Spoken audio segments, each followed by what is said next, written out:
আসসালামু আলাইকুম বন্ধুরা, আমি প্রকৌশলী মোহাম্মদ মিজানুর রহমান বলছি আপনাদের সামনে দুবাইয়ের একটা মেগা প্রজেক্ট কনস্ট্রাকশন সম্পর্কে কিছু বলবো।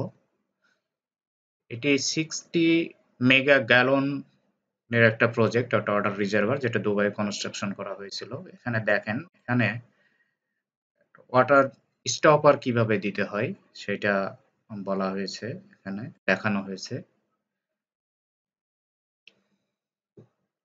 এটা একটা অনেক বড় প্রজেক্ট। এটা হচ্ছে কংক্রিট পাম্প, অনেক বড় এটাও। এবং এখানে অনেক বড় প্রজেক্ট এটা। এটা প্রস্থে ছিল 200 মিটার এবং দৈর্ঘ্যে 500 মিটার। এবং এইখানে যে শাটার গুলা ব্যবহার করা হয়েছে অনেক সুন্দর শাটার।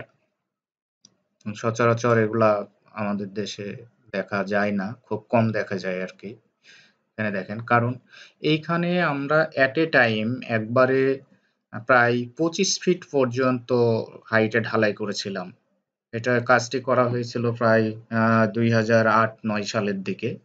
এটা দুবাইয়ের মিরদিফে কাজ করেছিলাম। এখানে আহ, একটা দেওয়ার প্রকল্প ছিল, ওটার কিভাবে এখানে রিজার্ভ করে রাখবে সেই জন্য রিজার্ভারটা বানানো হয়েছিল আর কি। এখানে দেখেন বিভিন্ন কলামের ডাবল বার গুলা দেখা যাচ্ছে। একটা কলামের একটা শাটারিং করার দেখানো হচ্ছে। এখানে দেখেন, এই যে 25 ফিট হাইটের যে 2 লেয়ারে আমরা রেনফোর্সমেন্ট গুলা বেঁধেছিলাম। এবং এখানে এই যে শাটার গুলো কত সুন্দরভাবে দেওয়া হয়েছে এবং এখানে স্টেজ করে দেওয়া হয়েছে 100% সেফটি মেনে। যে উপরে উঠলে সেফটি বেল্ট, তারপরে যে দেখছেন হেলমেট, সেফটি জ্যাকেট, সবকিছু ব্যবহার, ল্যাডার, এগুলো ব্যবহার করতে হতো। অনেক সুন্দর কাজ আর কি। তারপরে এই যে ভার্টিক্যাল ওয়াটার রিজার্ভার কিভাবে এই যে দেখানো হচ্ছে, ওয়াটার স্টপার কিভাবে ব্যবহার করতে হয় সেটাই যেখানে দেখা হয়েছে। ভার্টিক্যালও আমরা ওয়াটার স্টপার ব্যবহার করেছিলাম। এখানে দেখেন রেনফোর্সমেন্ট গুলা দেখা যাচ্ছে এবং সেই সময় আমরা টোটাল স্টেশন ব্যবহার করে কাজ করতাম।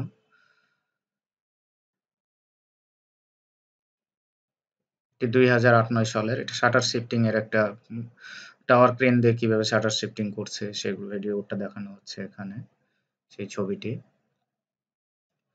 এই যে কলামের শাটারিং এবং ওপরে কোরবেল আছে, কারণ এখানে আমরা প্রিকাস্ট স্ল্যাব ব্যবহার করেছিলাম।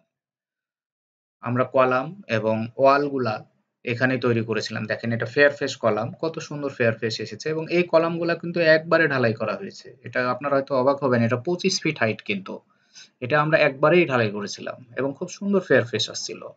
এবং এই যে শাটারিং গুলা দেখেন কিভাবে রেনফোর্সমেন্ট বাঁধা হয়েছে।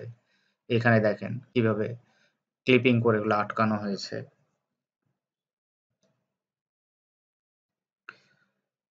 এই যে কিউরিং করা হচ্ছে আর কি। যাই হোক, যারা কনস্ট্রাকশন ইঞ্জিনিয়ার আছেন তাদের জন্য অনেক হেল্পফুল হবে আমি মনে করি আর কি। এখানে আমরা পরামর্শ করছিলাম, আমাদের যে ইঞ্জিনিয়ার তাদের ইনস্ট্রাকশন দিচ্ছিলাম কিভাবে। সেখানে যে কলামের রেনফোর্সমেন্ট গুলা বাঁধা হয়েছে, এই যে পার্টিশন ওয়াল, কারণ অনেক বড় রিজার্ভার তো, পার্টিশন ওয়াল ছিল। এখানে দেখেন কলামের ফিনিশিং গুলা কত সুন্দর, চমৎকার ফিনিশিং আসছে। এবং তারপরে আমরা যে পিভিং গুলা করতাম, এখানে ওই যে সাইডের ওয়াল গুলা দেখা যাচ্ছে, সাইডের ওয়াল গুলা তো প্রত্যেকটার বিভিন্ন কম্পার্টমেন্টে আবার ভাগ করা ছিল। এই যে নিচের কাস্টিং গুলা দেখা যাচ্ছে, রেনফোর্সমেন্ট প্লেসিং গুলা দেখা যাচ্ছে আর কি। এই যে প্রিকাস্ট বিম যেগুলা, এগুলো দিয়ে তার উপরে আমরা স্ল্যাব গুলা বসিয়েছিলাম। এই যে স্ল্যাব গুলা বসিয়েছিলাম।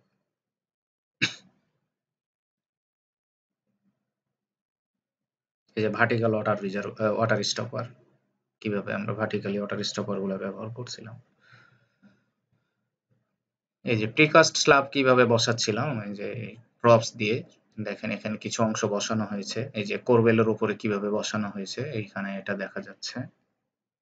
এখানেও তাই, সুন্দরভাবে এটা খুব এবং দ্রুত, কনস্ট্রাকশনটা অনেক দ্রুত আমরা করেছিলাম। ফাইনালি এটাই হচ্ছে সেই ওয়াটার রিজার্ভার কমপ্লিট হওয়া।